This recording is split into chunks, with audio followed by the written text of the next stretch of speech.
జగన్ చాలా మంది నేతలకు సంఖ్యలు వేశారు. వారికి వైఎస్ఆర్ కాంగ్రెస్ పార్టీలో ప్రాధాన్యం ఉండదు. అలా అని వేరే పార్టీలో చేరలేరు.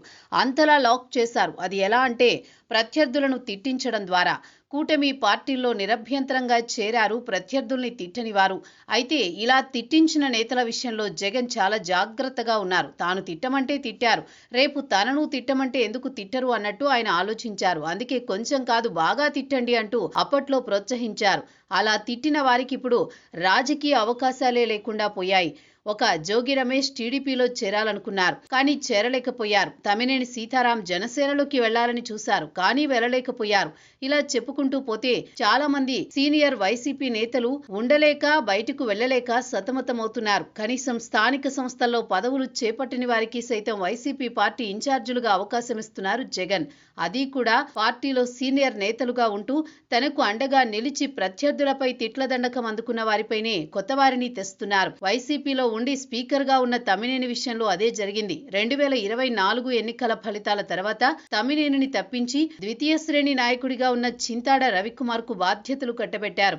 జగన్ సీనియర్ నాయకుడిగా తనకు అవమానం జరిగినా బయటకు వెళ్లలేని వాతావరణాన్ని సృష్టించారు. దీంతో తమ్మినేని కక్కాలేరు మింగాలేరు, అంతకు మించిపోతుంది. మాజీ మంత్రి అనిల్ కుమార్ యాదవ్ ని తీసుకుందాం.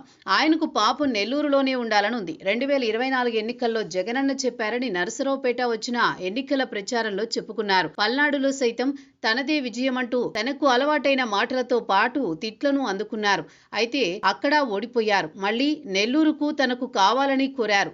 లేదు నెల్లూరు అవకాశమే లేదంటూ తేల్చేశారు జగన్. అయితే వైసీపీ పార్టీలో ఉండలేక మరో పార్టీకి తీసుకోక అనిల్ యాదవ్ పక్క రాష్ట్రంలో వ్యాపారాలకే పరిమితమయ్యారు. ఆయన సైతం వైసీపీలో ఉన్నారు, కానీ గాలిలో ఉన్నారు. మాజీ మంత్రి బెడదల రజని ఎక్కడో టీడీపీలో ద్వితీయ శ్రేణి నాయకురాలిగా ఉన్న ఆమెను తీసుకొచ్చి పార్టీ టికెట్ ఇచ్చారు. చిలకలూరిపేట అభ్యర్థిగా మార్చేశారు. ఎమ్మెల్యే అయిన ఆమెను మంత్రిని చేశారు. దీంతో అధినేత మాటే తనకు శిరోధార్యం అంటూ 2024 ఎన్నికల్లో గుంటూరు పశ్చిమ స్థానానికి వెళ్లారు రజని.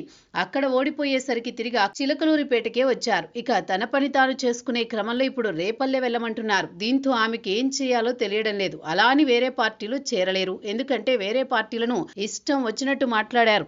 అందుకే జగన్ రెడ్డి వీరందరినీ లాక్ చేయగలిగారు తిట్ల ప్రోత్సాహం ద్వారా.